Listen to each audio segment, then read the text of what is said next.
Hey there YouTube, Scott from Horserside here with another unboxing video for you. This one's a little different though. This one's kind of special. So let me give you a little backstory while I open this big package up. What we got here is just another eBay purchase, all from a single seller. Seller happened to be a consignment seller, or somebody who picked up lots of various items from people to sell. So these books here are all Golden Age, and according to them, they all came from the same person. I was doing a normal search like I do, looking for Popeye books, and stumbled across their auctions, which had several Popeyes in them, and they're all really, really nice shape, really good. They went a little higher than I wanted to pay, so I passed on them, but I looked at every other auction they had, comic related, and they had, at that time they had a couple hundred listings that were all high grade Golden Age books from the same, that they had got from the same collection, which is interesting, on its own.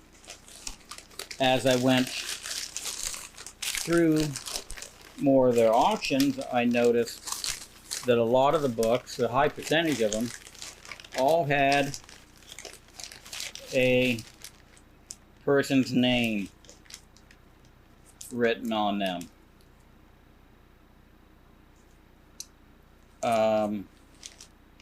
Which struck me as odd as well. Here, I'll show you this one since it's the first one I pulled out with the name on it. Dell 4-Color 99 with Jimmy Peterson's name on it.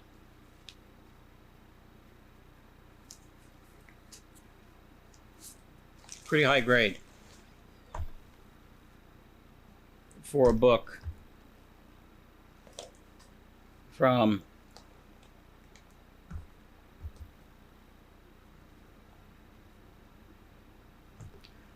I'll look it up, probably 1947, 46. I will annotate this video when I'm done, put some information on these books in Word Bubble somewhere.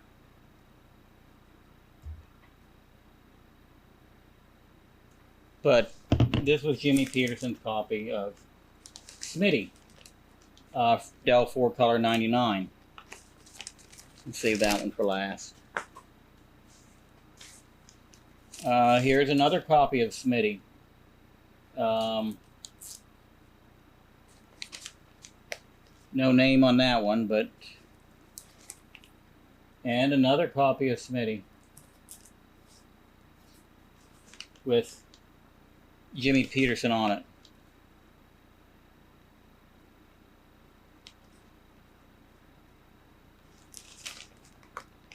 Issue of Love Torn.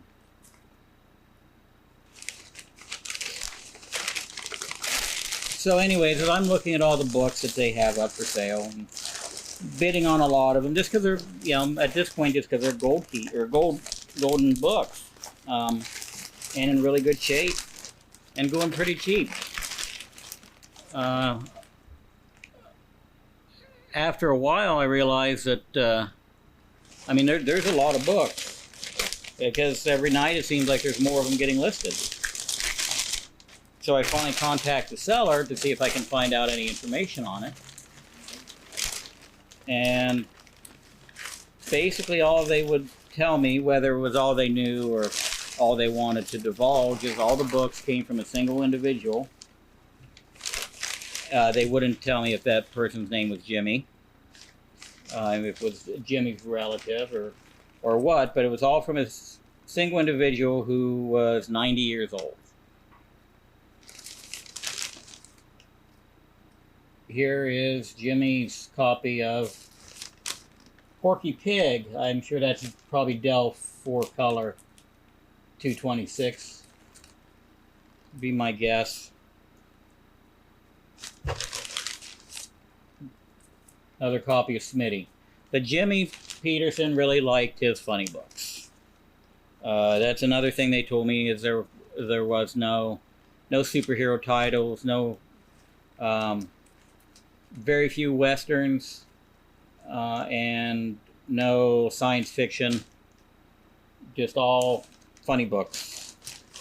Again, with only a couple of westerns. Walter Lantz, New Funnies. Not sure of the issue number.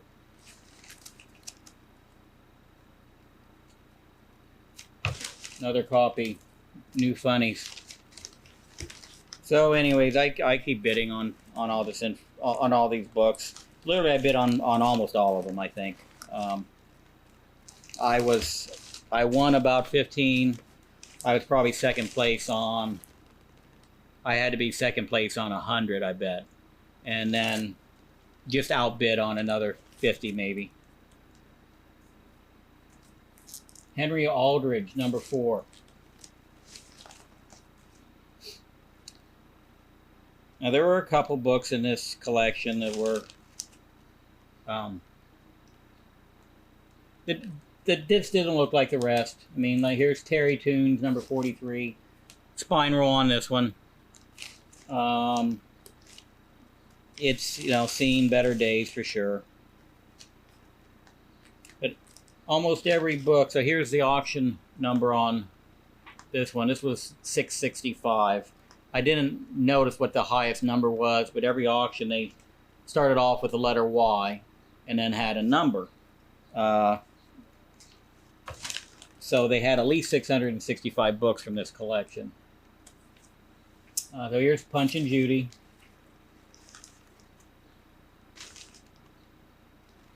Porky in the Grand Canyon. Again, it's probably Dell 4-color 351.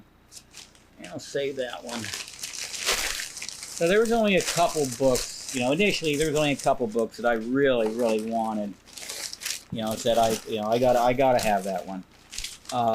And I think I got outbid on all of them. So I did end up with a couple that were on my want list. And then I started talking with the sellers a little more, and they, again, weren't revealing a whole lot of information about Jimmy.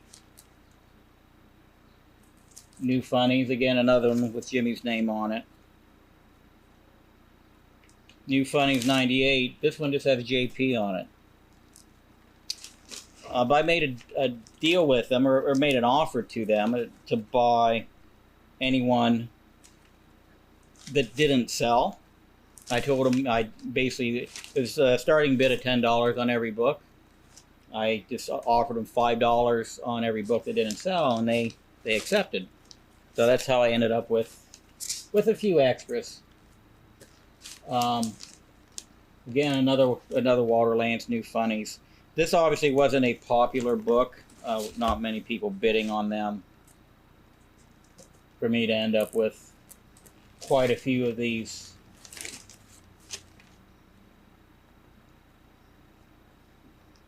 New Funnies. Another Jimmy. Let's see what we got left.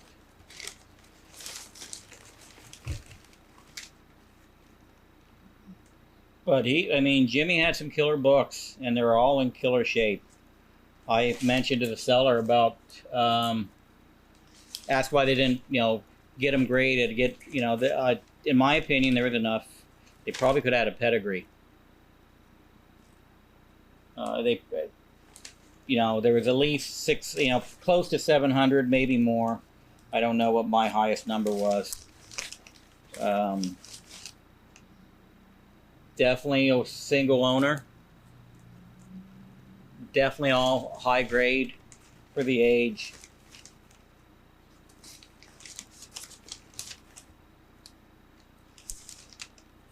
and I don't think they knew that was an option. Their only comment was they didn't want to put out the expense to get them graded and the amount of time it was going to tie up their money.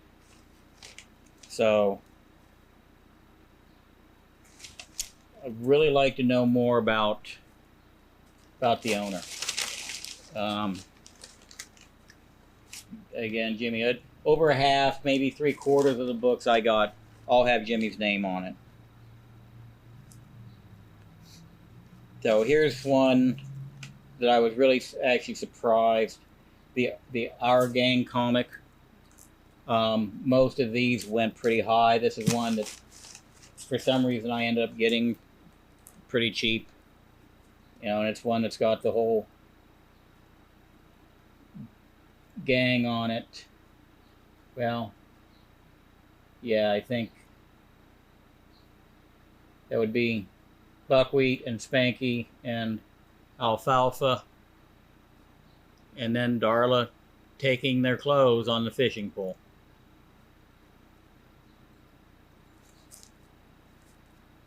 So, but again, that one, you know, I bid on quite a few of the Our Gang comics, and that's the only one I was able to pick up.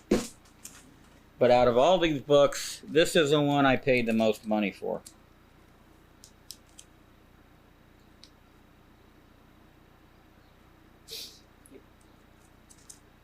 And let's see if I can't. Jimmy wrote his name on this one. And then somebody wrote, Jimmy said, take good care of these. And he's worrying about his others. So, for whatever reason, he wasn't around anywhere where he could have his books, and he but left them for somebody else to care for, or maybe he loaned them to somebody and was missing them. I mean, you know, who knows? We'll probably never know. But he obviously cared about his books tremendously, and he took very good care of them. I'm sure he took better care of these than I've taken of any of the books I own. Kind of makes you stop and think, makes you wonder about why you're getting the books you're getting now, and the reason you're in the hobby. Versus the reason somebody like Jimmy was into books. And so I don't know. I'm assuming, and Jimmy's probably not around anymore. Although the person that the seller got these from, that could have been Jimmy. But if it is, or if it isn't, I just hope Jimmy knows wherever he's at that I'm going to take good care of his books for him. I'm probably going to take better care of his books than I take care of mine. And I just want to leave everybody with that today. No giveaways. No catchphrases, nothing else. Something to think about. Just think about Jimmy Petersen and how much he loved his comic books.